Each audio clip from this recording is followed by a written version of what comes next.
नमस्कार दोस्तों, मैं हूं आपका दोस्त अजय कुमार यादव। मुगल बादशाह शाहजहां के 4 बेटे थे, जिनमें से दारा शिकोह सबसे बड़े बेटे थे। दारा शिकोह धार्मिक प्रवृत्ति के इंसान थे। उन्होंने अपना जीवन ग्रंथों के अध्ययन में लगाया था। सूफी और फकीरों की संगति में रहा करते थे। उन्होंने उपनिषदों का संस्कृत भाषा में अनुवाद करवाया था। वो इस्लाम और हिंदू धर्म के बीच समन्वय का मार्ग खोजते रहते थे। उनका मानना था कि वेदांत का अध्ययन करने से इस्लाम को और अधिक अच्छी तरीके से समझा जा सकता है। दारा शिकोह एक विद्वान व्यक्ति थे, इसमें कोई संदेह नहीं है, लेकिन उनमें एक कमी यह भी थी कि वे अपने अत्यंत निकट के लोगों और अपने अंगरक्षकों की बातों पर भी भरोसा नहीं करते थे। उनके अत्यंत निकट के दरबारी की सलाह भी नहीं माना करते थे। इससे उनके अत्यंत निकट के लोग भी उनको सलाह देने से कतराते थे, और इसका कारण ये रहा कि औरंगजेब उनके खिलाफ षड्यंत्र रचता रहा और उन्हें इसकी भनक तक भी नहीं लगी। मुगलों के अंदर कोई तख्त प्राप्ति का निश्चित नियम तो था नहीं। एक कहावत प्रसिद्ध थी, तख्त या ताबूत, या तो आपको सिंहासन हासिल होगा या आपको मौत मिलेगी।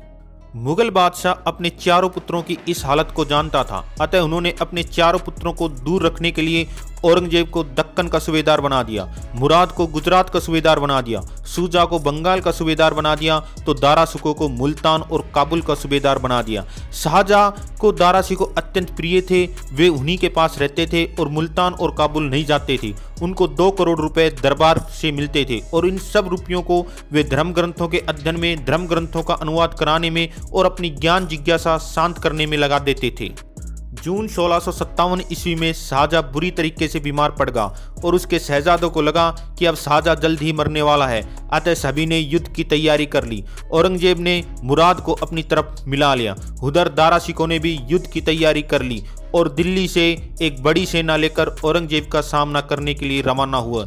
आगरा के पास सामूगढ़ नामक स्थान पर औरंगजेब और मुराद की संयुक्त सेना तथा दारा शिकोह की शाही सेना के बीच युद्ध हुआ। दारा शिकोह के पास इस समय 4 लाख की सेना थी, लेकिन जिसमें से ज्यादातर पार्ट टाइम सैनिक थे। औरंगजेब और मुराद के पास 40,000 के सैनिक थे। धीरे धीरे औरंगजेब की सेना के सैनिक गिनती के ही बच गए थे, और ऐसा लग रहा था कि दारा शिकोह ये जंग आसानी से जीत लेगा। लेकिन इसी समय दारा शिकोह के एक सेवक ने उसके साथ धोखा किया।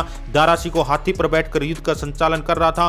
उसने कहा कि महाराज, आप बस जंग जीत ही गए हैं, कहीं ऐसा न हो कि आप हाथी पर बैठे हो और दुश्मन सैनिक का कोई वार आपके ऊपर लगे। दारा शिकोह हाथी को छोड़कर घोड़े पर सवार हो गया।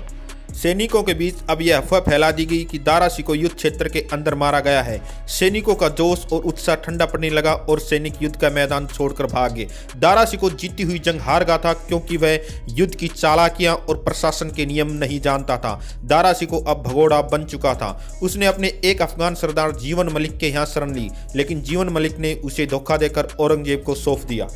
दारा शिकोह को कैद कर लिया गया। उसके ऊपर एक झूठा दिखावटी मुकदमा चलाया गया, और लगभग सभी काजी और मौलवियों ने एक स्वर में फैसला दिया कि दारा ने इस्लाम का उल्लंघन किया है, अतः उसे मौत की सजा दी जाए। दारा शिकोह और उसके बेटे को कैद कर दिया गया। यह सितंबर 1659 के आसपास की बात है, जब दारा शिकोह को एक बूढ़े और मरियल हाथी पर मैले, कुचले और भिखमंगे जैसे दिखने वाले कपड़ों में बिठाया गया। अब उसके गलों में कोई मोतियों की माला नहीं थी। दिल्ली की सड़कों पर घुड़सवार और पैदल सैनिक चल रहे थे। दारा शिकोह के दोनों तरफ 2 तलवारधारी सैनिक चल रहे थे कि कोई भी उसे बचाने आए तो दारा शिकोह का कत्ल कर दिया जाए। लोग उसको देख देख करके रो रहे थे। इसी समय इटली का यात्री निकोलस मनुची और फ्रांसीसी चिकित्सक बर्नियर ने यह आंखों देखा हाल देखा था। जो कभी हिंदुस्तान का सबसे अमीर ताकतवर बादशाह का प्रिय शहजादा था, आज उसका ये हाल था।